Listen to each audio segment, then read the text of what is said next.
Hiya, this is originally part of my Random RPGmaker. There were several games I played during the marathon, which ended up bringing up bad memories for me. I had a bit of like a panic ramble about various topics, and I just felt the Let's Play itself was like 99% talking about unrelated stuff and like 1% the actual game, so I cut this all out and I made it into a separate video here. The games these clips are coming from are Monster in the Woods and The Ledge. I've edited little bits of context from the original game so you don't have to have watched the other video to be able to watch this one. First up is Monster in the Woods. The trigger warnings for what I'm going to talk about here are child abuse, both physical and emotional, and my personal experiences with that. Also some discussion of misgendering, bigotry against non-binary people, aromantic people and asexual people. Also brief mention of a time I was in a homeless shelter. And then for The Ledge, the trigger warnings are this. Because that game is about the subject of suicide, it kind of just got my brain going talking about like my personal experiences of suicide. And like things that I find are bad in Hollywood representations of suicide, things that I feel will be more helpful. Talking about my history of being a victim of child abuse, about like medical institutions, about like Christianity as a whole and the ways that some people can be really toxic about it, and like how not to talk to a suicidal person coming from a religious perspective, and also just at one point a tangent about police corruption. Basically I talked about a lot of things, so yeah, if you're interested in hearing my very heavy opinions on various things, feel free to watch this. If not, I don't mind if you don't watch this, just get back to the fun RPG Maker time. And now for the stuff clipped out of Monster in the Woods. Hey, Bonford went off on a big tangent about real life child abuse. Yeah. I only do this because I'm not taking no for an answer. This is about an abusive mum. This is 100% sounds like the kind of thing, the kind of fake I'm in the right, I genuinely love you, I'm not abusive thing that only abusers will say to have a reasonable doubt that the fact that they're being abusive. I have like a Pavlovian reaction to anyone saying the term unconditional love, because now I'm a grown up, I know the actual definition of it is supposed to be like, I don't treat you awfully and I do love you no matter what. My mum would only ever use it to be like, oh well I love you unconditionally, that could change any second. That literally the opposite of what the meaning was. She would, every time I would like supposedly like fail at something, I would explain to him like I didn't do this on purpose, I'm doing it on accident. She would scream me for hours about how I must be doing this on purpose, I must be sabotaging her, I must be evil, I'm always against her, I'm always doing these bad things. And she would like constantly trying to like egg me into admitting I had this big massive plan behind literally just making a mistake because I'm autistic and I didn't know how to do the thing. I would say something wrong and she'd be like, oh that tone, you have a tone, you must be doing. She would constantly psychologically manipulate me into thinking, even when I knew I hadn't done anything wrong, I must be doing something wrong that would deserve to be screamed at for hours and to be dragged by my hair.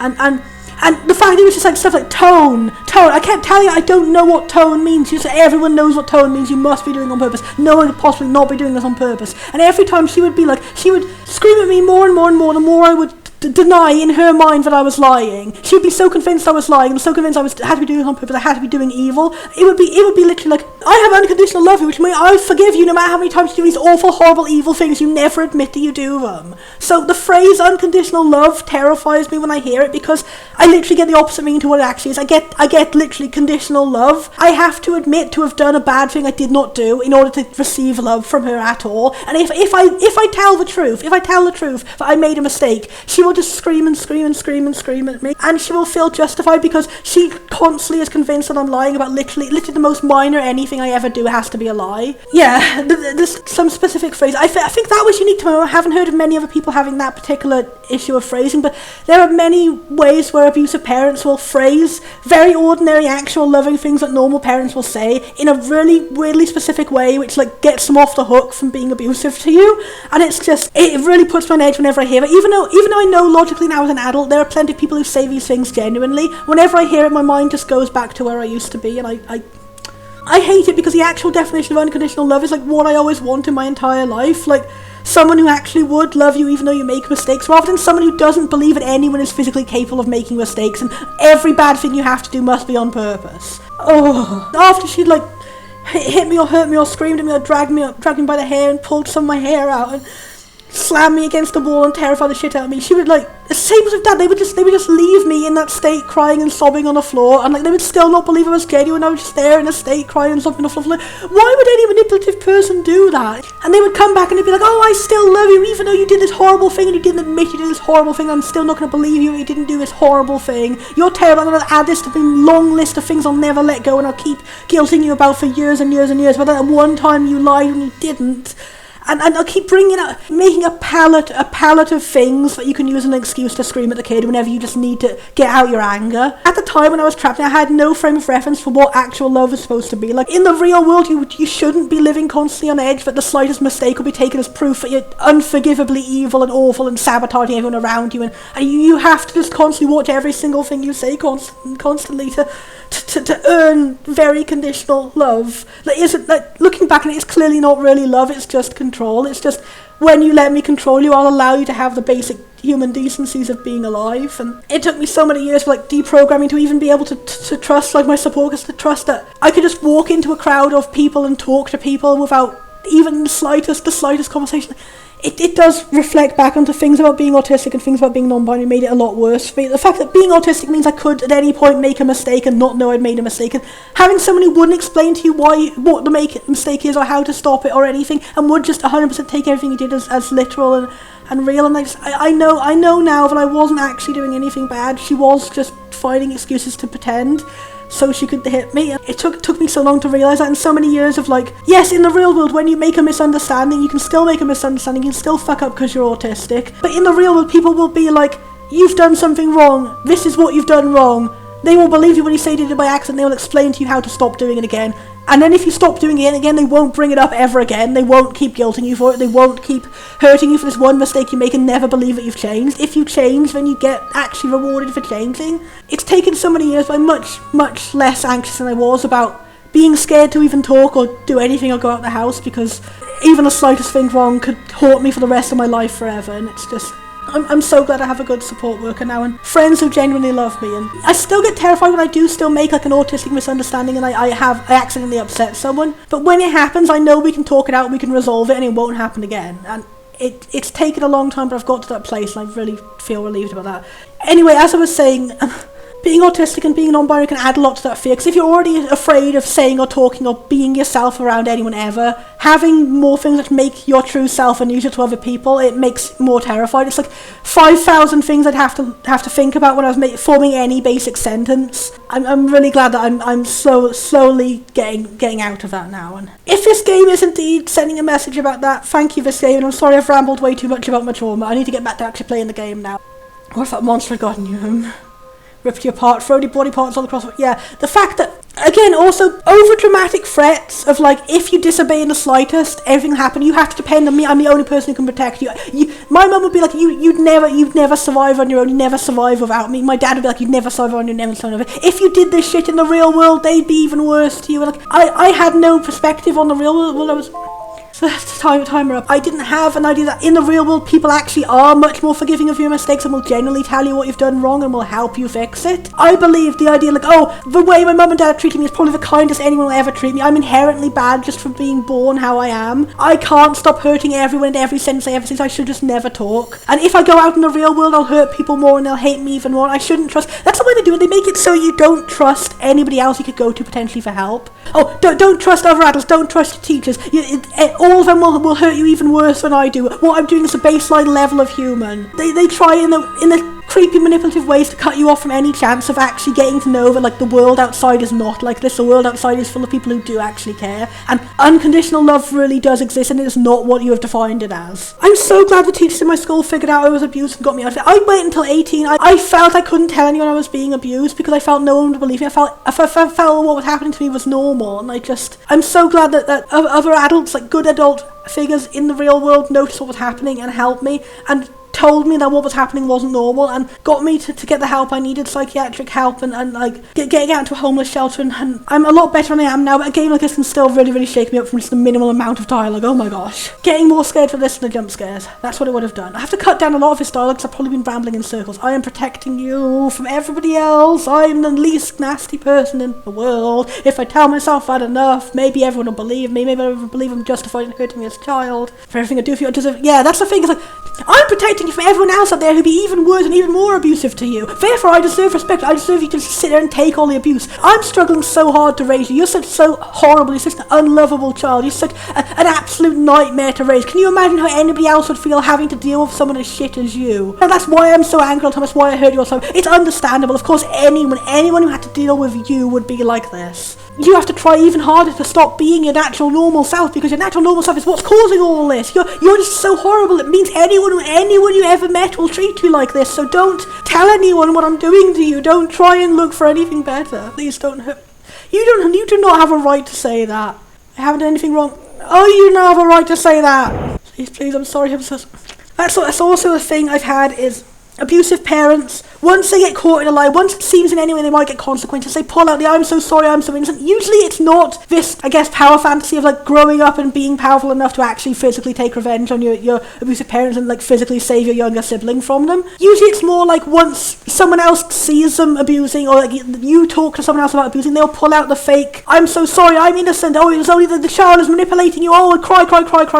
Showing the ability to actually feel emotion only when they're threatened with it. Just even worse when it's like when they think they've gone a bit too far in hitting you, and they're like, oh I'm going to cry and I'm going to subtly everything I say, like, oh I'm so sorry, but it was your fault, but you made me do it, oh but I'm so sorry, I'll never do it again unless you act up again. My dad in particular did that a lot. He would be like, oh I didn't mean it, I was only doing it because it's so hard to raise you. Even when they're faking an apology, it shows how self-centered their mind view is. They can't even comprehend a world where they were actually at fault for what happened. Even when they're pretending that they think they were at fault for what happened, they have to just get in these little digs about, of course it was your fault. And I hate how naive I was as a kid that I really believed. I had no frame of reference. For what a genuine apology even was like. I thought whenever I saw like nicer people on TV, that must just be unrealistic Hollywood stuff. I didn't have many friends.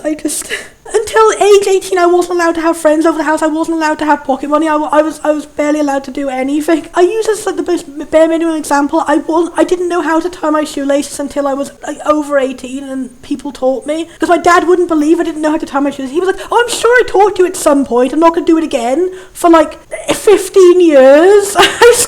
I don't know, he wouldn't believe he'd ever done anything wrong, even to the most ridiculous situation, like not believing that your glass is on the table right next to you and I'm directly pointing to while you're screaming at me, not believing that you didn't teach me how to tie my shoelaces. Why would I have pretended not to know how to tie my shoelaces for 15 years? What would I gain from being manipulative in that way? This pathological need to think that your child is a liar about literally anything and you can never be wrong, even when it's blatantly obvious, even when it affects nothing. I'm flashbacking again. Give me a second, I'm gonna literally slap myself in the face. Fucking hell.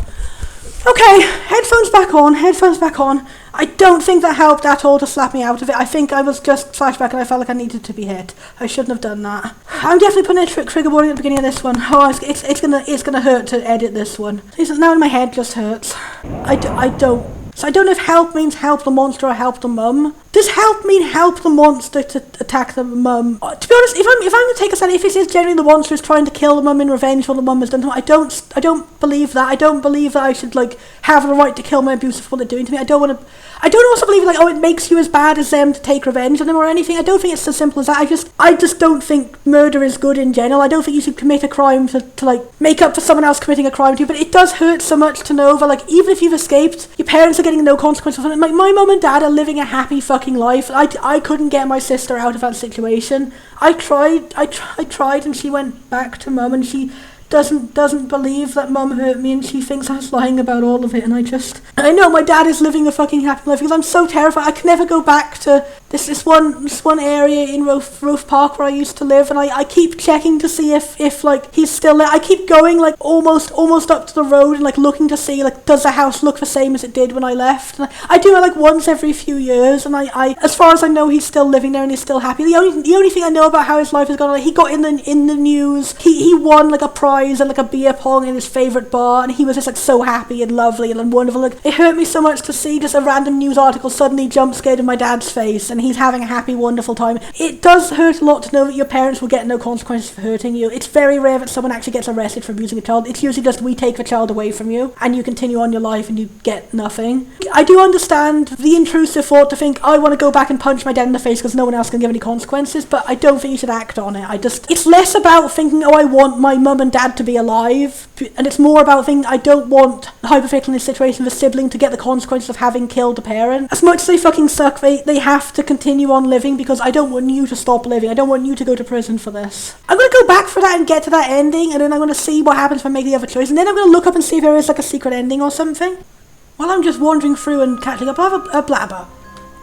I gotta say, picking this specifically for a non-binary story as opposed to any other kind of trans really does hit extra hard, because as a non-binary person, in any way saying I don't fit in the binary of male or female, you were looking at how, like, oh, then what are you? You're an it. Like, there are some people who do, like, choose to reclaim, like, its pronouns instead of they, them, or neo-pronouns, and I am 100% not against that, but usually when cis people are, like, using it maliciously against you, it's like, I'm not going to use what you actually chose, I'm going to refer to you as an object. Like, you're an object, you're a monster, you're an animal, you're a creature. If you reject these categories of male, they're what make us human. You get similar stuff, like, unfortunately, I'm not going to say unfortunately, I'm not unfortunate for the fact that I am these sexualities, but unfortunately all put together, I've got, like, everything that has the same kind of bullshit, annoying bigotry attached to it. I'm non-binary, I'm also aromantic and also asexual. Specifically the type of non-binary I am is agender, so I often say, like, oh, I'm AAA, which is funny. But it's me making light of a genuine issue, is that I just happen to get the three things in LGBT which are most likely to get people going, oh, you can't possibly not have that thing, that's what makes us human. So it's like, I can't talk about literally any of these three things I am without everyone pulling up a same. It's like, no, romance does not define us being human. No, especially sex does not define us being human. Like, almost every other animal has sex. I suppose you'd say that that's why people think romance makes you human, is because, oh, animals have sex, humans have romance. No, there are plenty of animals that mate for life and, like, show grieving behaviours for their fallen spouse and stuff like that. Not spouse, but, like, their partner, their mate, whatever you want to put it. There are plenty of animals that show empathy too. And also just simply the fact that it's factually not true. Like, I was born without romance. I cannot force myself to have romance. No matter how many times you tell to me, like, to you having romance is a defining trait of your life, sure, that's great. You're fine to feel proud of feeling romance. But when you tell me it's physically impossible for me to not have it, when I know for a factual fact I don't have it, you just sound like a complete idiot. Like, I can't magically manifest knowing a feeling I've never had just because you tell me that, oh, you should have it. I've tried all the things, I've tried, oh, just find the right person, just try it, maybe you'll like it. But yeah, it's a bit TMI, let's just cut it off this. I've tried oh, if you try it, maybe you'll like it. I did not like it, it just traumatized the fuck out of me, and I had an awful, awful day and felt really suicidal. They say, oh, if you're asexual, just get medicated or something. No, I've tried, like, taking Viagra, and it didn't work on me. Medication has not done anything to give me a sex drive I never had. I do not know what else I could have done to possibly cure myself of this thing that cannot be cured. And I feel like if I ever sort out a relationship with a person, going into it knowing that I don't love them, I never could and I never want to love them, I'm only doing it because I want to cure myself so everyone else will think I'm normal, that would not be a healthy relationship to go into. That's not a healthy thing to promote. Well, if you're lying to me or you're just too dense to know where to find basic ingredients, oh, she gets mean much faster on this route. You were lucky I'm taking care of you. You'd probably be dead by now. Exactly word for word the thing that my mum and dad would say to me. Like, they didn't even know I was autistic. They just knew there was something mentally wrong with me that made me, I guess, simple, to put it that way, as far as they could understand it. They were like, oh, you'll never survive on your own. You'll never be able to live as a normal adult. And yeah, it's a control tactic. It's to make you not go out and actually see other perspectives and find out that what they're doing to you is wrong, and find other people who could actually help you. And also, even if this was true, even if it was true that you couldn't survive on your own, if you're disabled in some way you can't survive on your own, it doesn't mean you have to settle for only surviving together with the most horrible person who isn't even taking good care of you and doesn't actually care about you being helpful and won't get you tested for the disability you actually have, and just like, I am surviving so much better than I was back then. But in what world would, like, someone who can't live outside of the house have to live in this specific house with this specific abusive mum? Like, that does not in any way stop you from wanting to go into foster care. Like, you would get better care in foster care. It helps a lot to be able to have a good moment to just blabber on about how all the logic, the so-called logic that my abusers placed upon me was completely bullshit. And I'm glad this game is really drawing attention to it. And it's a good educational tool. It also scared the shit out of me. Couldn't have a funeral for you, too gruesome of a sight. I know, you've said, that's the thing, like, again, a repetitive thing with abuse is repeating the same traumatic things over and over and over again until they get drilled into you can't escape, they get drilled into everything's your fault. The tiniest mistake you make is added to the palette of stories that I will tell you every single day about how you were fucking awful before and I hate you and you will never survive without me, and I just, Strange how the story of when you stole my glasses would keep coming up from years from Dad, even though he admitted to himself I didn't steal his fucking glasses. They were on the table when I directly pointed to you. It was so, like, comically over-exaggerated. As I say, This isn't even an overly stereotyped depiction of abusers. They can be just so bad they seem like a stereotype. I remember at the time just disassociating so badly because this seemed like such an exaggeration. This seems like so ridiculously stupid it can't possibly be happening. He literally would not turn around and look at the glasses that were right there on the desk. He would not believe in the glasses right there on the desk, as I told him, because he was so convinced that I would lie about literally everything forever, because he had to... honestly, he probably knew that's where the glasses were and he wasn't going to look at them because he didn't want to have an excuse to stop hitting me, and it's so hard to have to look back and to remember, like, no, you did not do anything wrong. Yes, it's really clear that they were very clearly, over-exaggeratedly to the point of comedy, clearly just making the shit up as an excuse to hit you. And now for the stuff clipped out of Allege. Gonna have a brief refresher on what the trigger warnings are here if you didn't remember them from the start of the video. My personal experiences of suicide. Things that I find are bad in Hollywood representations of suicide, being a victim of child abuse. Medical institutions. Christianity as a whole and the ways that some people can be really toxic about it. But police corruption. Still totally fine to tab out whenever you want. That's kind of a Hollywood trope actually. It's like, whenever you see like a suicidal person being talked to, they're always weirdly aggressive, and it's like it seems like, oh, they're not accepting help, they're being unreasonable and stuff. I feel like that's a bit of an unempathetic way to portray them. Like, it just seems strange, like, to portray them as like angry and weird and like, oh, aggressive and like, oh, not wanting help. When like the majority of suicidal people, like, they are here in this situation because they wanted help, they asked for help, they didn't get help, and like they feel like they're not going to get any help and they're at the end of their rope, and like, showing them that you can actually help does pay off. And I don't know, I won't know if it's going for that unless we get some more dialogue, but just right off the bat, I can't tell if that's just be like dramatic dialogue or if it is going to paint a picture like, oh, this guy is really grumpy and angry and ooh, he doesn't accept your help, etc. Can't you tell us your problem? No. Okay, that's again weird and not necessarily accurate behaviour. Suicide is a cry for help. It's quite literally a cry for help. Like, not saying there's no situation where someone won't think, oh, this is hopeless, I'm not even going to bother trying to talk to someone because I've tried to talk to people that's not helped before. Like, that, it can happen, but I think that's always only the way it's portrayed in, like, really dramatic, Hollywoody scenes like this. It just paints me the wrong. Same as that misconception that suicides always leave a suicide note, and various other, like, minor things, which, you ever see that series, 13 Reasons Why? That's been criticised as being, like, the most inaccurate portrayal of like suicidal people ever, and like genuinely harmful, and like the lessons that you learn from that will like generally like make it worse and make someone more likely to commit suicide if you try and treat them that way. And just Hollywood has an issue with over dramaticizing things, especially very realistic and very serious things which should be portrayed realistically, and it's a bit of a shame. Yeah, she was just a cry for...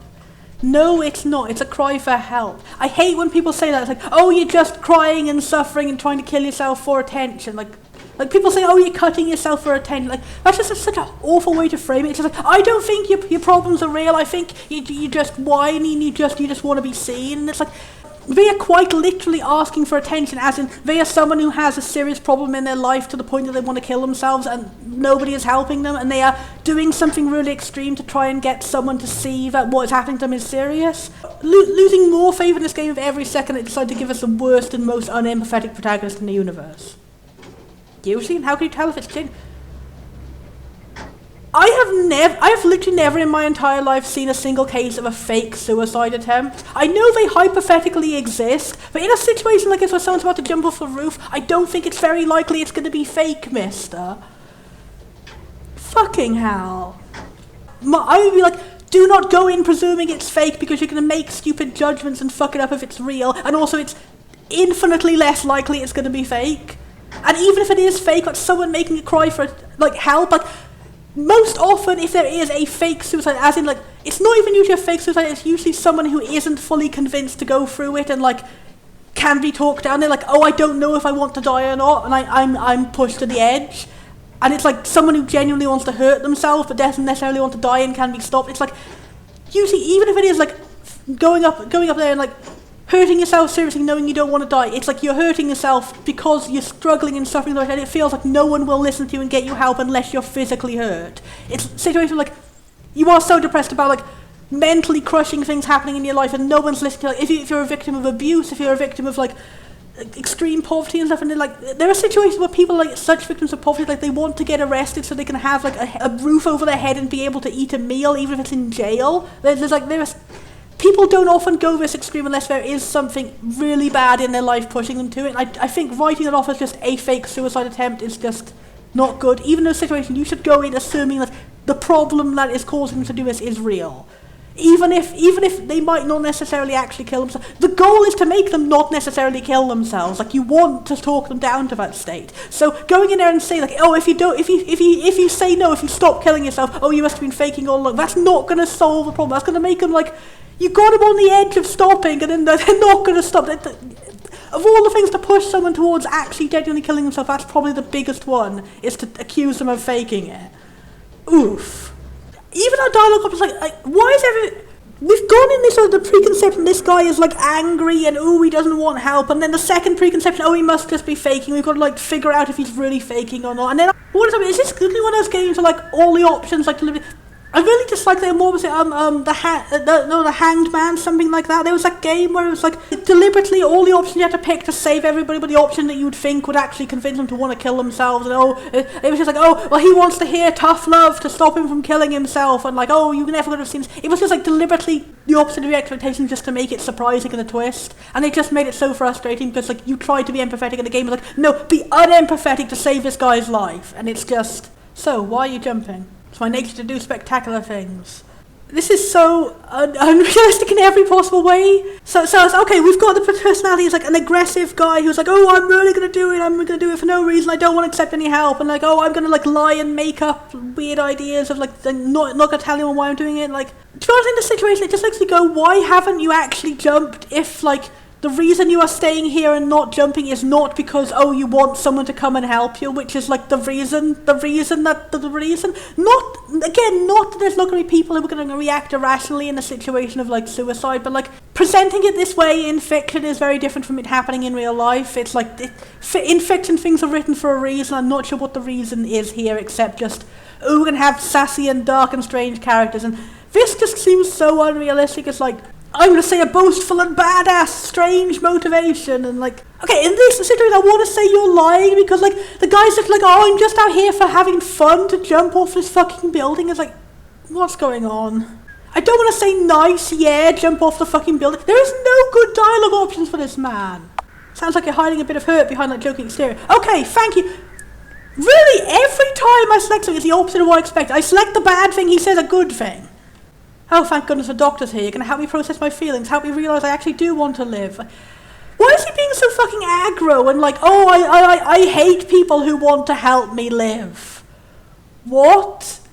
This is just like some edgy person. I was thinking going on this, like, what's the worst possible case scenario of a game where it's like, you have to play and stop a guy from committing suicide. It's like, it's going to be like some edgelord going in and it's like, if I'm the badass guy who does all the badass correct things, I'll save the day, rather than like saying the empathetic and good things and like trying to help the guy get help. So that makes sense that this guy is being like positioned as like a final boss of suicide who like acts in a way that no human being would be, and he'll just be like the most aggro in the world. Like, let's give you a big like weird dialogue puzzle. We have to pick all the unintuitive options. And, like, I'm gonna be badass. And I'm gonna say like the harsh truths. Like, I don't think there's a reason to live in this world. I think blah blah blah. Hit on women, such and such. And he'll be so swayed by my badass words that he'll stop committing suicide. Rather than the logical conclusion where like if you go to him and say all this awful shit, he's gonna be like, okay, yeah, you confirm that there's no reason to live. Basic fucking empathy, my man. Something like that. Are you married? Odd questions like that's also a thing that like you should not necessarily do when you're trying to try to talk someone down from suicide, is to go like small talk. They say like, okay, like technically like small talk, find a way to talk to them about something other than the suicide. If they're not opening up and you can't get them, try and talk about something the suicide, try and talk about things that might cheer them up. But in that situation, going to subjects which are likely to be the cause of why I want to commit suicide is not a good thing. Like relationships, money, things like that. Going great to, do you have a family, man? That's going to help if, like, he does have a nice family who would miss him. It's not going to help if the reason he is up here committing suicide is because his wife has left him or something. And technically, when she's not around, hit the wrong nail on the wrong head. This man is just a hammer in human form and every problem looks like a nail. How long have you been separate? Don't give him a follow-up question to that. Like, that's the point where you go, I fucked up, let's talk about something else. As of yesterday. You've literally blundered into the exact reason he wants to die. Congratulations, man. If you love me, you would give me the divorce. Okay, yeah. It's never gonna happen. Okay, thank you for making me have no sympathy for this man, then. That's fucked up. That is genuinely fucked up. Like, if someone wants to break up with you and you're like, no, I'm gonna force you to stay with me. That's not something like, obviously being fucking sad about someone wanting to break with you, yeah, trying to convince them not to, yeah. When you get to the point where it's clear that there is no way it's going to be resolved, and she's asking for a divorce, going, I'm not even going to allow you to have the annulment, I'm going to take revenge on you. Like, it gets, you're not trying to keep the relationship together, you're just trying to be vicious and hurt her. And that's fucked up. Not that I'm saying that, like, people who commit suicide can't be doing it because they fucked up in their life or anything, but just like, again, writing sins in a game, writing a guy in a game who's committing suicide to be unsympathetic is not very good. Because we've gone from him being aggro, him making lighthearted jokes about him suicide, not wanting to get help, him going like, it's literally my fault, I'm the one who fucked up and was treating my wife awfully. I felt uneasy at work all day. And then when I came home, she had left because like, what the fuck did you do? She literally said outright to you, if you don't let me have a divorce, I'm just going to run away and leave you. Like, what the fuck do you expect, sir? What the fuck do you expect, sir? Like, just by telling your wife you're not allowed to leave, it's not going to make her not leave. Like, at least he didn't go further and, like, lock her in the house or something, but, like, oh, it does seem like a toxic as fuck relationship. That night when I came home to the house, oh, don't gonna be like, she committed suicide because I wouldn't let her leave. That's gonna be even more fucked up. Honey, I'm home and fucked up. I'm not gonna go in the bathroom, because what if she's, like, dead in the bathtub? What if she's dead in the room? Yeah, oh, fucking hell. Okay. I'm sorry, is this unempathetic of me to say that if you've pushed someone else to suicide, then you wanting to kill yourself too, I don't necessarily feel as much sympathy for you as like, are you in a situation like you didn't realise the consequences of your actions, you regret them, you've changed and now you would not do that? I get that, like, I'm not like, oh, people should have a death penalty for any crime rather than like super serious ones, like in a situation like this where like, you've pushed someone else to commit suicide and you did it knowing, she fucking said to you, you just let her go. You've let her go in the most literal fucking sense, sir. Oh, I was hoping she would have just like run away and like taken her money and left or something, taken the car and left. Oh, fucking hell. Again, not necessarily a good way to deliver a game about fucking suicide is to go, hey, our guy who's committing suicide is first off super aggro and aggressive and mean to you, and also you the protagonist can only be mean to him, you're playing an inherently mean guy, and then his reason for committing suicide is because he forced someone else to commit suicide by trying to force her to stay in a loveless marriage, and like, as far as we know, we don't know if he was like abusive any further away, but whatever caused her to want to leave, he was very, very aggro about like not letting her just have a legal divorce proceedings. Like, you can't force someone to stay. You are just going to put them in a situation like this where they have no other way to escape.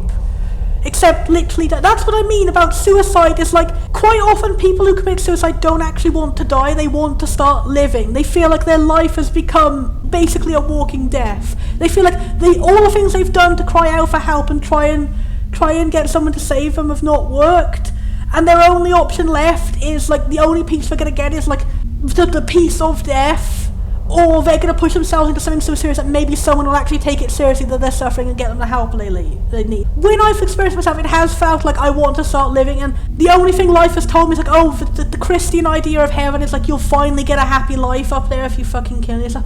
To me, I'm not saying that Christianity is inherently bad in any way, or that's like the intended message of Christianity, but to me, that was the reason why I couldn't deal very well with being a Christian, is first off just the fact that I wasn't in a very supportive or like accepting Christian church environment, and also not very good parents who were not practicing the correct Christian way, to put it that way. The fact that Christianity became like a symbol of oppression, they were just like, oh, I'm a good person because I go to church, therefore I'm allowed to hurt my kids, and you know, but then also just the fact that like, the mythology of Christianity does not necessarily work very well with when you're suicidal, because it does tell you that like, it kind of lionizes the idea of death, like death is good, you're going back to the embrace of the Holy Father, it's going to be absolute heaven, it's freedom. Like, they tell you when someone dies, don't be sad, don't mourn them, they're in a better place. It can clash really badly with feelings of like, there is no hope to be had in this life, that nothing's going to get better in this life, the only option I have, and like, telling someone that like, death isn't just going to be the end, like, that's the thing, even if you don't have a belief in Christianity, you can believe like, just, death is going to be the end of feeling bad, you're not going to be able to feel anything. It's like, I would rather not be alive and not feel anything than continue suffering in this life, but to tell someone also that like, killing yourself puts you into a better life, somewhere in a better place, where like, you're all holy and wonderful, and everyone you ever knew and missed is there again, it's like, I get how it was created as like, a way to comfort people who are mourning, but it also hurts people who are like mourning themselves, to put it that way. It's like that is what suicide is. It's like you feel like you're already dead, and it's hard to want to take care of yourself anymore, because it does feel like the only option to ever get better is to stop feeling anything at all, or to go to this false idea of things being better. And the fact that the only way Christianity has tried to cope with this is by saying, oh, suicide is a sin, you're going to go to hell forever if you die. It is just like punishing people for having suicidal thoughts rather than actually addressing the problem, which is, if you gave them different types of empathetic counselling, it could help, rather than just that fucks me up so much. It's like, it'll stop you from committing suicide, maybe, yeah, but it'll just make you feel even worse and suffer even worse, and the root problem is causing you to want to commit suicide is even worse, because now you feel, oh, I'm a sinful and awful person for wanting escape from the pain and awfulness. There is no sin in suicide. I will never believe there is any sin in suicide. Someone who commits suicide is not willfully doing a bad thing. They are someone who is a victim. They are someone who is a victim of circumstance in life that has forced them to be in that situation. They just gave in to life, that life forcing them into a situation where they felt like the only escape was death. They did not willfully make this choice. I don't think that's... Timer is done, because I've haven't even finished one playthrough. I've been talking more than I've been playing, because so much of it has been pissing me off. Honestly, that's like the immediate red flag is most likely to make me get like instantly like, oh no, I can never be friends with this person if they believe that suicide is a sin, or whether they get angry at someone for committing suicide. Also, when people are just like, don't commit suicide, think about how you'll be making everyone in your life suffer so much. That is not a good or helpful way to stop it.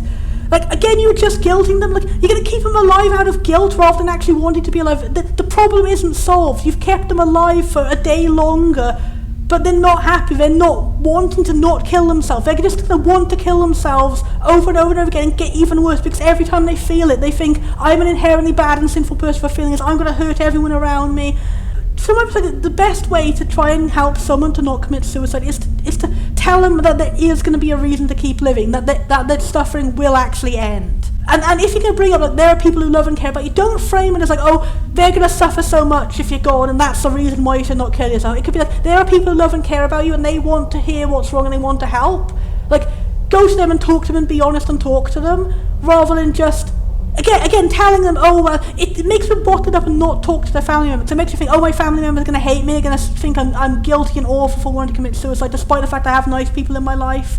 And, like, again, that's the thing, you can say, why did this person kill himself? Because, like, they had such a nice person in life. And that's the thing, it's like, it's not about any one individual person. It's like, it is if everything in your life is suffering except your wife, often that's not going to be enough, and it's not knocking on it. It's not like if your wife had been nice they could have stopped it. There are situations in life like poverty, like disability, like mental illness, they can be so serious that like no individual person can make it all better. It has to be things changing in their life to make it better, and like, don't blame yourself if someone in your life is committing suicide. It wasn't your fault for not saying the right thing. Again, framing like this, it just makes the family members feel guiltier and hurt more. It makes the person who's committing suicide feel guiltier and hurt more. It makes them not open up to the family members and not tell them and not ask them for help, because they feel like they'll just be judged. So much stuff, it doesn't work. I think the way to go is like, and it can be in that situation you feel like there is no hope, there is no way it'll get better, and like, you feel like there's been a lot of evidence in your life it's not going to get better, nothing around and no one's helping, and it can feel hollow at someone just saying, oh, it might get better, but it can be like, I'll be there for you, I'll try and help you, I'll do everything I can to try and make it get better, I want to help you get through this, I want to help you believe that it will end someday, and it will end in a positive way when it gets better, rather than just literally having to end it, because it'll be the only way to make the pain end. Just to be there for someone, to let them know that you're there, and to let them know that you're there to listen, rather than shaming them out of talking about it, like, oh, don't talk about it, oh, you're making me sad, don't do this, rather than just punishing them for doing it, listen to why they're doing it, listen and try and help.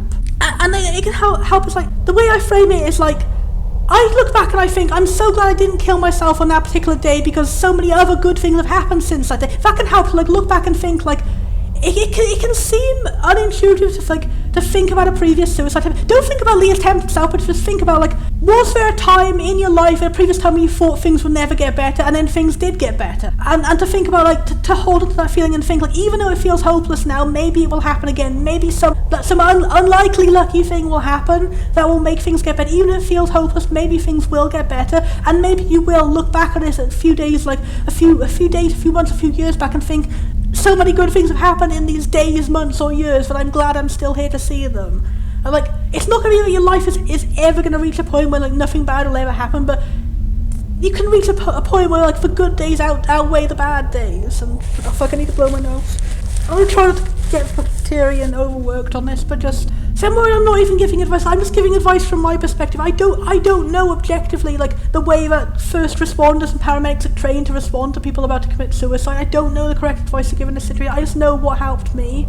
And what helped me was, like, just having a small moment, like, months later, thinking, like, just even the tiniest things to live for, like oh, a new video game I liked. I'm gonna try and continue. That's like finding small goals to keep living for. Even if it's like, I'm gonna keep living for the next few months because a new video game is coming out. I'm gonna keep living till I can save up for this new figurine for my collection. I'm gonna keep living until I have the next date with my girlfriend, the next visit with my family members. I'm gonna keep living until the end of my school year to get this qualification I'll be really proud of. Just clasping onto, like, any small thing, any hope or something good will happen.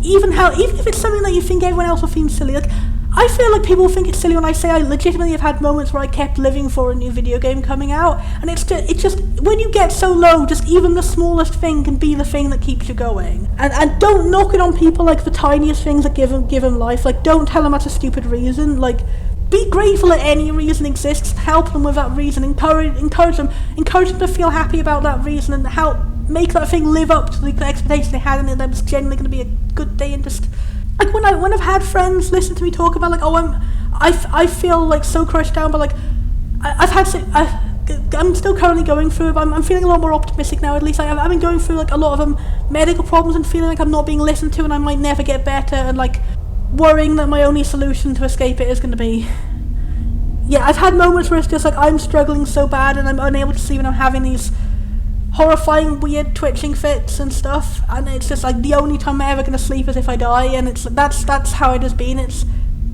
and in those times, to keep living for, like, I'm going to have, like, a brief respite from the hard times. I'm going to have one small tiny little thing, one good little game, play one good day playing a silly game, seeing a silly movie, seeing a friend, having something funny, going on a walk in the park I like, anything like that. Just having friends who, like, hear that and support it, like, yeah, okay, I'll play that game with you. I want to make sure you do have a happy day. It does make you keep going. Little moments like I can, like, charge you up and keep you going for months, and it's just, I'm so grateful to my friend Abby who has done, like, visits with me and done like multiplayer playing and like talking online and things like that, because we live quite far away. She can't visit all the time, but, like, she pushed herself, like, to come down to visit down here, like a 3 hour train ride to come down here to visit me. And, like, that day that she had with me, like, it was the first, like, genuinely good happy day I had in, like, months and months, and it charged me up to keep going for months and to keep waiting and waiting for so many doctor's appointments, and so many times thinking, oh, I've lost all hope, but the results will be good this time. And, like, it helps give you a bit of hope. Just think that good things can happen. And just, I hope everyone in the audience who's struggling with suicidal things has something good like that happen to them that helps them keep going. And I hope that keeping on going and persisting is rewarded by things finally getting better. I don't know what to do, because it's not like you can give people false hopes. You can't guarantee that things will get better. All you can do is to help them keep going, to hope that it does get better, and to help their life be less suffering. Anyway, I've got to progress this stupid game. I've got to stop getting all fucking worked up. I would say up here, amended trigger warning. This game doesn't handle suicide very well. It handles, like, suicide victim being unsympathetic and having caused someone else's suicide, and, like, the main character being really flippant about suicide and just going as far and edgy as possible as they can. And, like, I'm not knocking this game creator. I don't, honestly, a lot of people don't know how to correctly portray suicide in media, and again, it's not like I can say, like, oh, everything should be off limits, and you have to portray everything realistically. You can't just do something dark for the sake of a dark story. I wish there were more to counterbalance it, more stories that were like realistic and like actually hopeful about people like not committing suicide and being saved from it by genuine empathy and kindness. And if anyone out there knows good recommendations for that, I'd love to hear it. It came to my sense, I began to look around for a suicide note. Again, the portrayal that like suicide notes always happen, they often don't happen. If someone feels like no one's going to listen to them, they don't leave one. Or if they just were having a real like massive anxiety panic episode, they might not think to do all the proper steps everyone says. Like that's what people said, oh, it must be a fake suicide. Like in murder mystery, it must be a fake suicide because there was no note, or the person made a logical choice, they seemed happy the other day. That's also a thing. If someone has been suicidal and they suddenly start feeling like happy and being, oh, there's no problem, I don't need any help anymore, that's a warning sign, and you should like keep a better eye on them, and like not like call the police on them or anything, but like keep an eye on them and like continue reassuring them that you're there to help them. It's because quite frequently that does actually happen. When someone has made up their mind they're going to commit suicide, they act more happy in the last few days where it happened because they feel like their pain is about to be over, and also they want to give a positive impression to like. It's like, oh, this is the last time someone's ever going to see me, I should try and smile and like try and not let them know how much I'm suffering, and like try and say like the perfect goodbye and stuff like that. That's the thing, like people might plan like the best and most perfect day. They'll take like their friends out for a day in the town, they'll spend all the money because they're not going to need it anymore, and like it's really, really fucking sad. There are so many, like a game that genuinely show like the little known, like not often shown in Hollywood signs of suicide and how to spot them, how to prevent them, how to help would be genuinely really, really useful. And if anyone out there is seeing this and getting inspired to make that, I would play your game. I would love to play your game for the channel and give it like a glowing review. Like bloody hell. A waste of time in the bedroom. I knew a note would be somewhere else. How did you know that? Like, okay, that's one thing I don't think is a Hollywood myth. It is, like, genuinely more likely that if a suicide note does exist, it might be near the body. Like, even near the body or in a place that they know you'll find it, because, like, the point is to be found.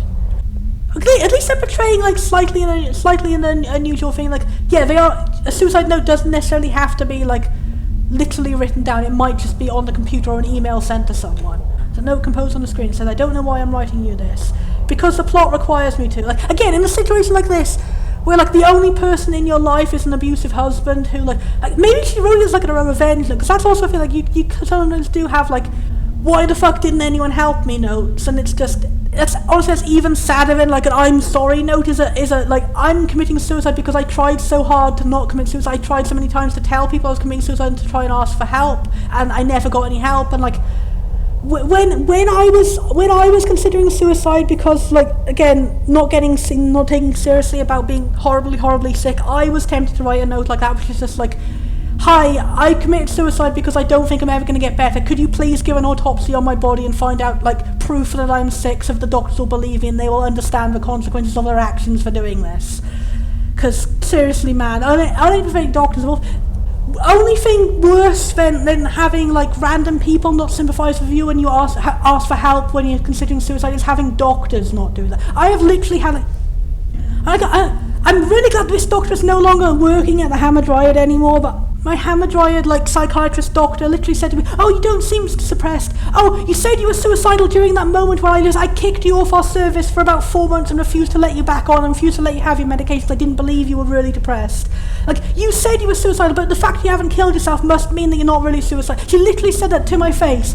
The fact he's still alive means you must not be really suicidal. Like, what the fuck, lady? If I was dead, would you then be changing your mind? Would you then be thinking, oh, I fucked up, I misdiagnosed someone? Or would you just continue doing this? Would you continue with no empathy? I do feel like that woman just had like a quota, and she was told like, get this amount of people off medicine to save money, and like, oh fucking Christ. I'm glad the lady is no longer working at Hamadryad, but what fucks me up is it wasn't because like I complained about her or anything. I complained about her and I was just repeatedly sent back to her. I was told, oh, this is the only option you have, this is the only doctor you can have. Like, even after I said she was the one who kicked me off for 4 months, and I've been asking for 4 months to go back on the medical help I need. They just put me straight back to the same doctor, and then she said in the appointment, oh, you don't really seem... She like wrote fucking lies in the appointment. Like, patient doesn't seem suicidal. Patient has a hopes in the future. I was literally like right there telling her I almost committed suicide on the day you discharged me, because I've been suffering so much. Again, physical illness, mental illness, and then like asking for help, not getting it, and being literally discharged from the help I already had, taking off my medication. Fucking Christ. I was like to my support work, I was literally like, I'm terrified that if I'm left alone I'll hurt myself. Please could you stay and sit with me in like the car park for a while. I was sitting there in the car just crying, and like, and we had to like form a plan, like let's have a list of distracting things you can do until hopefully it passes, and just ways to like force me to stay alive for a few more minutes more, because I felt so much that there was no hope, and I was terrified that, like, again, that's something people don't often talk about, that suicide is not always an active choice you're making. It can be like you get so just destroyed by the feelings, like, especially if it's suicide caused by mental illness. It's like it can be literally out of your control. It can be like trying to resist like a really awful impulse to hurt yourself, and it's just, that's why you don't always get a suicide note, because it's not always an active, pre-planned, long-term thing, and always portraying it as that gives like that's what, another reason why people always believe that, oh, suicide is a sin, they chose to do this. It can often be like an impulse moment, just like everything in your life has crashed down,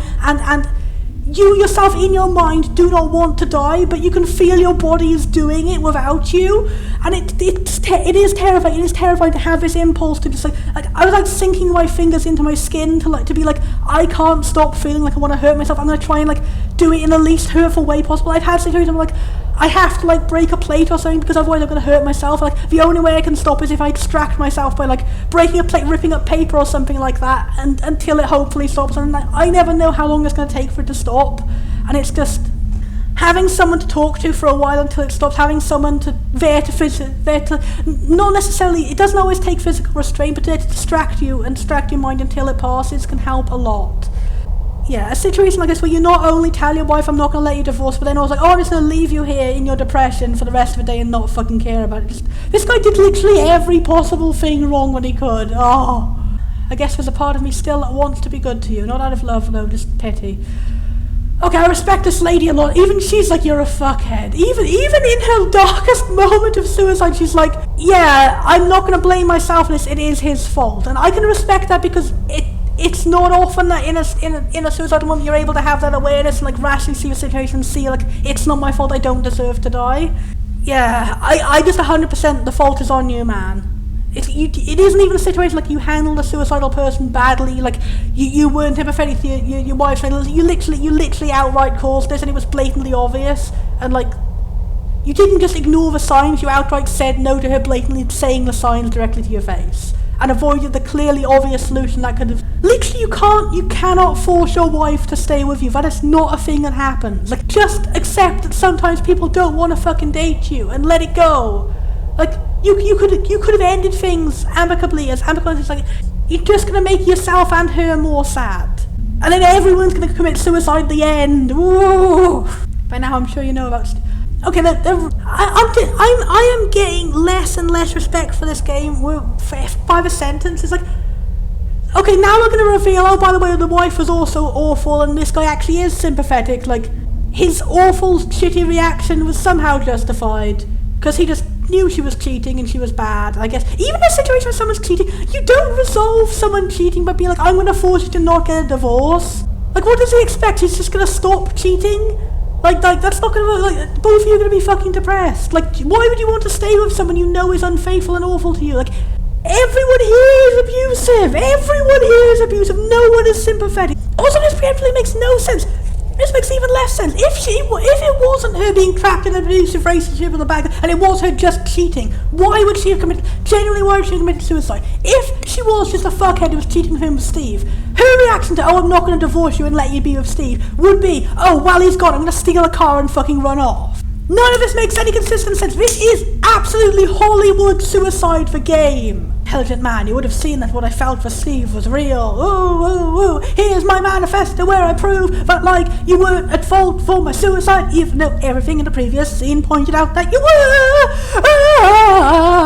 Getting genuinely pissed. It's gonna be like, oh, I didn't want to hurt you after all because you're such a good man, even though all we've seen is you being really horrible to me.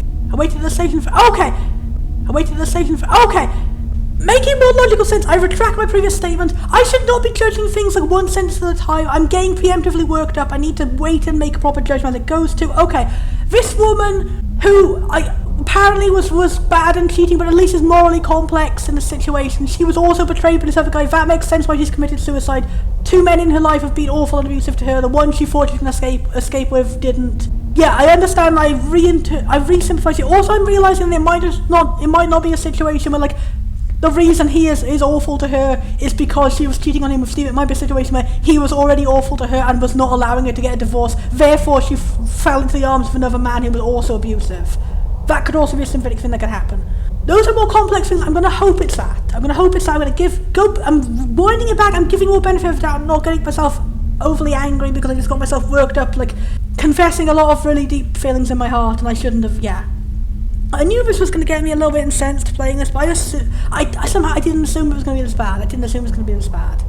I don't know, I thought it would either be like full-on edgy bad, or it would be like actually trying, and it's weird amalgam where it feels like it's trying to say like a deep, actual meaningful plot, but the fact that it's like misrepresenting suicide really bad and having an out-of-place comedic protagonist is just really not doing that. Did you think from the comedic protagonist in the first 5 seconds we'd be getting to this kind of level of serious? Oh my god. Like, firemen, I respect them way more than cops. There is much less corruption in firemen. Not that I'm saying every cop is bad, but like it is a situation. If you do get a bad shit man in a position of a cop, they're just like a guy who has cheated his way into the position to get a gun, to be able to abuse his power, to take it out and like be against like racist and like ableist, and like there are so many ways you could like abuse the power to like, either arrest or literally shoot someone and then to say, oh, I'm justified, I'm a cop. There are so many stories in the news about that kind of stuff happening. I think we've got to the point where like we're no longer in a situation where you can just blindly trust a cop when you see them. You do always have to be a bit cautious because you'll never know who is like an actual person who did this job to actually like serve the law and try and help people, and who is like the very large proportion, especially in America, sadly, especially in America, the very large proportion of like corrupt cops who are like, and that's the worst thing, is like it's not even just individuals doing badness, it's the fact that the system is enabling them. There are not enough like things put in place to actually catch people like this and to stop them, and like they can go away undetected for years. They can have people defend them because like the people higher up are also corrupt, and just I'm going totally off topic and talking about like every social ill, and I'm getting really fucking sad now.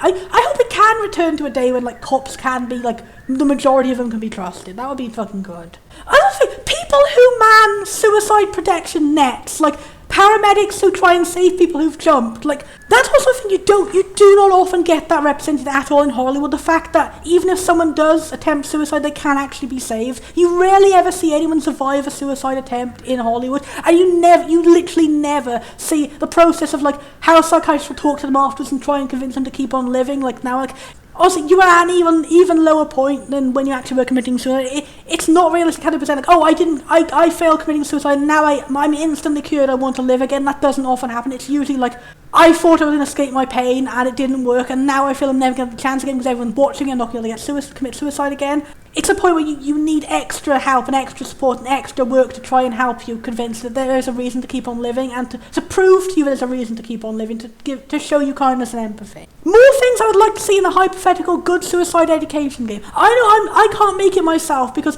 one, I've never successfully completed an RPGmaker game. I'm just really, really bad, and I don't stick to projects, I don't complete them. Also, two, I'm not fully educated on the correct actual like medical procedures and stuff to do this. I just know in general what I've seen, which is definitely wrong. And I've seen other articles I've talked about these things being wrong in media too. And also I just know what would not have worked on me from my personal experience. I'm neurodiverse, and what I'm dealing with is like a very specific situation of feeling suicidal because of medical situations. Again, there is no one universal way you can stop every suicide. It is like the primary focus is figuring out why this person is committing suicide and how to help them. In that sense, the guy was good with trying to ask questions in the beginning, but don't go straight to like tell me all about the worst possible situation. You have to have some tact, mate. Anyway, hypothetical, if anyone out there is more educated, good on this subject, if you want to talk to me about this, I'd be happy to help and to give my feedback, and I'd be happy to learn more. If anyone knows any good recommendations on places to learn this information, so I would support the fuck out of a project to make a game that is genuinely like, this is how to properly handle like helping someone suicidal.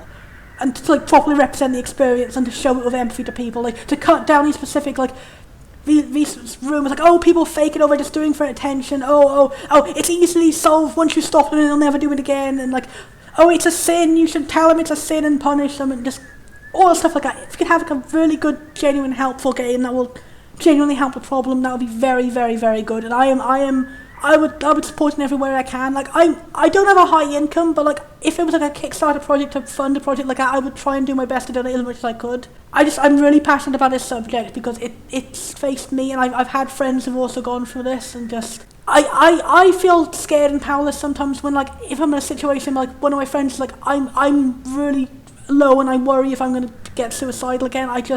I know I don't know how to help, and I feel powerless. And if a game like this could give you more advice on how to help, that'd be a really fucking useful game. I'd be so happy for that. Because I just get scared. If like, what if one day I don't know the right thing to say and I can't help them? Because my friends have helped me so much. They've helped me so much getting through so many moments like this.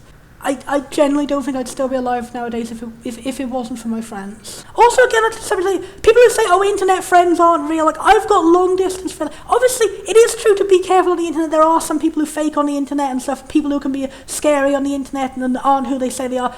Be cautious on the internet, yeah, but don't say that no one can ever make a genuine friend on the internet and, like, internet friends aren't real. Because when I was with situations, when I was stuck in abusive parent situations, and like, I also when I was undiagnosed autistic in school, and I had like, I was a victim of a lot of bullying. I didn't know what LGBT was. I wasn't, but everyone knew there was something weird and wrong with me, with like my gender and my sexuality and stuff. I didn't know what it was. I didn't know the words. All I had representation was like negative stereotypes. I bottled up those feelings. Like, if I did feel this way, I'd be a creep and a pervert and stuff like that. And like, I didn't have very many friends at school which I could open up to. I had a few, and they did really help when I was like escaping from my abusive dad, and like, the primary help I had were a lot of internet. Also, just the friends I had in school, I also kept in touch with them on the internet. And like, many friends which I did used to live close to, I now keep in touch over the internet. It's a good tool to keep long distance friends with people, and also to see perspective of different people, to get perspectives from people who live in different countries about these things, and get other ideas and stuff like that. If it weren't for the internet, I never would have got the education I needed to find out like LGBT exists, autism exists. Come to accept yourself. That was one of many reasons I wanted to commit suicide when I was younger, and I'm glad that I didn't. I wouldn't say that I'm free of all reasons to commit suicide now, but I'm doing a lot better. Like, those are not things I want to kill myself anymore. I am like open and proud and accepting of myself for who I am now, and I have friends who accept me. I know that I have friends I can trust, I can talk to, and if I didn't have friends I can trust, especially ones I could talk to in private without my dad knowing, then I would have, like, that's the thing they say, oh, don't, but another bad thing that the media says to represent is like trying to stop paedophiles by saying don't ever trust any strangers, don't ever trust any like teachers or anything. That is not helpful, because it's depressing to think, but the largest proportion of like paedophile abuse comes from parents or family members or like neighbours, people who know the child and are around them quite frequently, can have free access to the child. It's depressing to think about it, but that happens. It is comparatively less likely for a total stranger on the street to like jump you in an alley. And the fact that mass media usually presents it as only that, it does hurt. Again, misinformation on these subjects can really hurt. That's why I really hope a game or a movie or something can come out with like really good, genuine information, because mass media has a really good role in, like, it can teach you these things. Like, even if education is out there to be found, it's like mass media can deliver it directly to you, and like, people pick it up and they see it, and even though you say, oh, people must know it's not real, it's just Hollywood, it's like, if you have no conflicting information, you don't really know what is, like, fake or not. Like, you could assume, like, oh, yeah, it's probably just over-exaggerated, and, like, they have this big, like, shootout of 1,000 guns or whatever, an action movie, but, like, you assume that they're saying the right thing about suicide, right? So, yeah. That's sorry, what I was trying to go for, I got a bit distracted, is like, it's good to teach children that to actually have like safe adults outside of their family that they can go to and talk to. Teachers specifically are a really good, like, it's not that you can't have paedophile teachers and stuff like that too, but like, teachers, like, it's like the most primary first thing a child will go to is like a trustworthy adult outside the family. If my family is abusing me, to go to them. And again, internet friends who you can talk to in secret, like on your phone, and like access to phones and the internet, it's like, those are very useful for like the situation of a child being able to have the support they need in a situation where they might not necessarily be able to like openly get it, especially when it comes to situations like LGBT, where you might be in a situation of a family who doesn't support you, and you literally have no contact whatsoever with anyone who is supportive about LGBT unless you are on the internet. I just think, like, again, situations, there is no one-size-fits-all solution to stop all suicide. There's no one-size-fits-all solution to stop all pedophilia. There is no all internet is bad, all internet is good.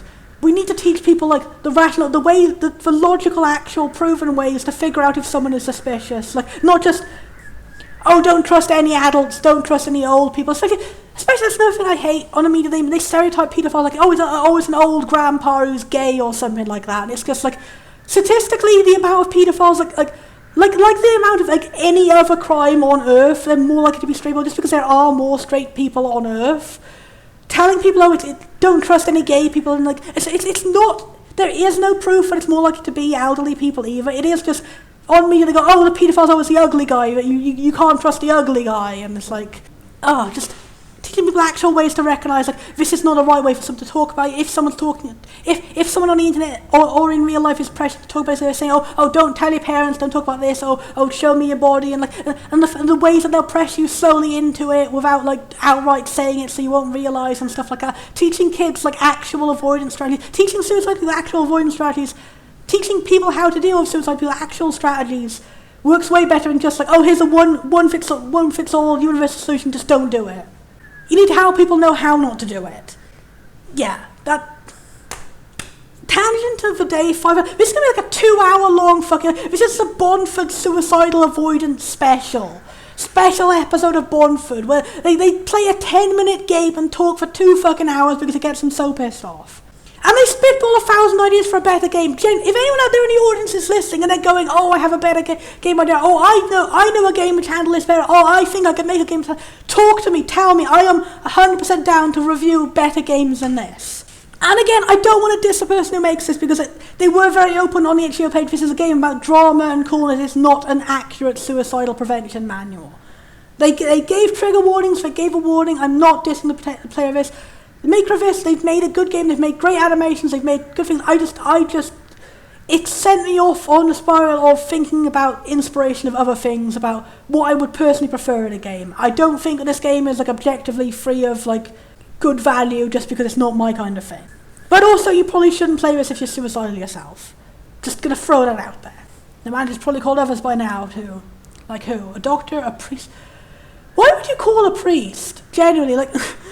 If someone said they called a priest, I'd be like, oh, you're assuming I'm going to be dead then? Like, do you calling a guy for my burial? Like, calling a priest on someone's suicide is really stupid, especially when it's like specifically a black person who's suicidal. Like, it's like assuming that they're Christian, that a priest is going to help. And 2, like, like if you'd asked, are you Christian? That would have been helpful. But again, the worst possible things to do when someone is suicidal, like, hey, I'm calling random member of random religion that you may not actually be and statistically are not likely to be, considering all I have to judge on is your race and economic situation. Like, come on, man. And also in a situation like, depending on who the priest is, if it's a trustworthy priest, you don't know if this person is a Christian, if they've been in, like, again, there are bad priests. There are priests who will tell you, oh, suicide is a sin, you fucking suck. You deserve all this hell. You go into hell for even considering it. And like, I'm not saying that's what Christianity is about or what Christians should actually believe or what everyone should believe. I just know that there are, again, like with cops, there are situations, there are so many Christian priests in the world. There are people who use Christianity as a shield just to be bigoted arseholes and they don't really believe in it and stuff, and that fucking sucks. It's the same as there are fake cops. You can both believe that religion itself is not evil and also acknowledge that there are evil religious people. Well, evil people who aren't even necessarily like right or good Christians, they're just fucking faking it. And that's terrible. When someone is suicidal, I would be wanting to be very careful. I would be like, I obviously don't have enough time to like do a background check on a priest, but like, I would be like side-eyeing the priest so hard, like I want to make sure that it's definitely a guy who was like trained to help. That's why I would go for a doctor rather than a priest, because even if you do get a good priest with empathetic, they are not trained to deal with this situation. A doctor might be. Great, so I can be locked up in a... No! That's also a thing, like, mass media demonizes like getting actual psychiatric help so much. Like, you always have to say, oh, I'm just going to be locked up in a... Like, I have been in actual, like, a mental hospital. They are nothing like how you see in the media. Like, again, there are genuinely bad ones, but, like, they are, like, often not legal ones. They're usually, like, private mental hospitals, which are, like, oh, we're gonna, like, pray the gay away and stuff like that. But I've been in an NHS, like, mental health support hospital in like, it wasn't a ward. It was like, that's the thing, is it's not often even a ward. Like, usually when they say, oh, we need you to be taken,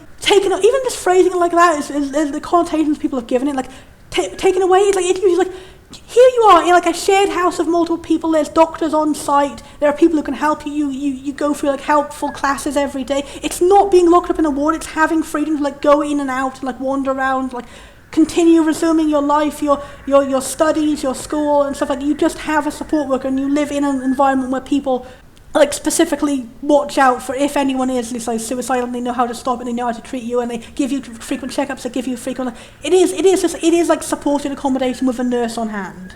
It's like having a carer, but it's for your mental health rather than your physical health. And like not every ward is like that, but like again, these exist. Like quite often, like a ward is not literally what you think a ward. You're not locked up in a hospital. You are in a large shared apartment building with multiple other people going through similar things to you, and you're getting the help you need. And even if you are in a hospital, like they are nothing like you don't get bloody like medieval sanatoriums anymore. You don't get locked up. You don't get blamed for what you do. Again, I can't universally say every single one is good, but from my experience, it's not universal that they're bad either. If you get a good one, you will get genuine help you need. You will get the actual help you need. You will be with empathetic doctors and like seeking help for your mental health. There is no shame in it. You shouldn't be treating people like they should be scared of getting help because they'll just get treated worse. Again, mass media has the power to shape the perceptions of this. Like if you've literally never seen any other representation of it, you're gonna think it's real, and like that just sucks.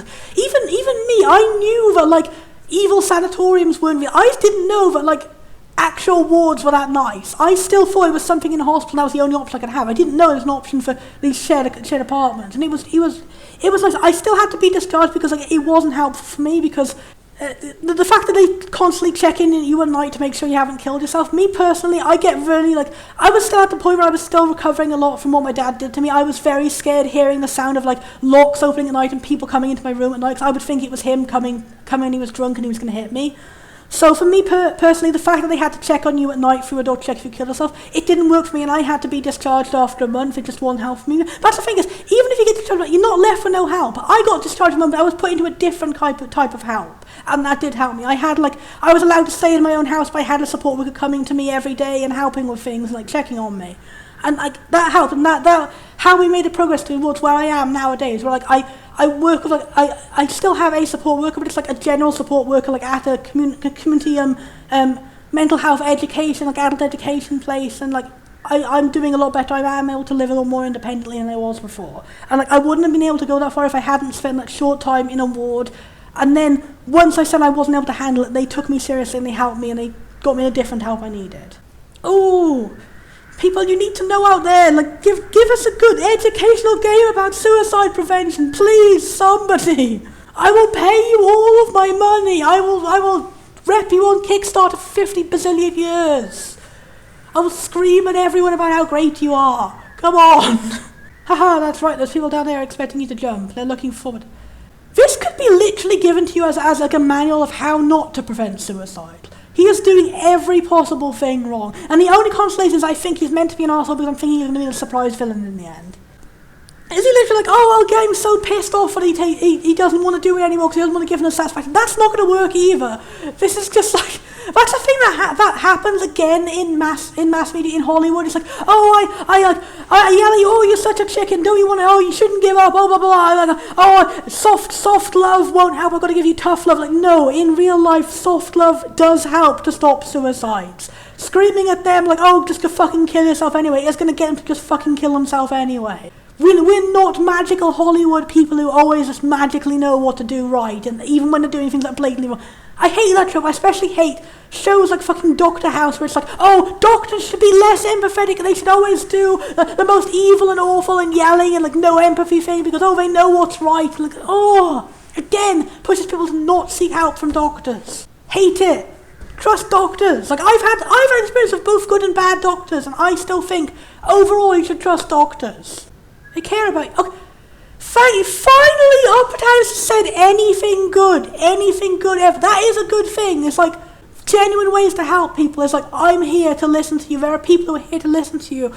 It's like one of the most frequent reasons people commit suicide is feeling that no one's listening to them, no one's taking their pain seriously. There is no way to solve their pain through like more conventional, like logical solutions. This is their only option. They are completely alone in the world. It's just like helping them like this, not being like, oh, don't jump because I'm guilting you, which will make other people sad. But no, There are other people, they care about you, they want to listen, they want to help. Genuinely help. Even if it is a situation, a stranger, having anyone to genuinely talk to you. I am more validated in seeing this grandpa is literally the only nice person in the entire fucking game. And he's the voice of the developer. That makes so much sense. Developer, you're a good person. I appreciate it, and I'm sorry I've got grumpy talking about your game. There are many free phone call services out there if you want to talk to someone you don't know. Even internet forums. They're literally talking about all the things I was talking about, but yet, even internet forums can help. Yes, and I'm sorry I had a big tangent in the middle of what I prefer to see in a suicide-related game. Not knocking this game for that, it gave me a good jumping off point to discuss these things myself.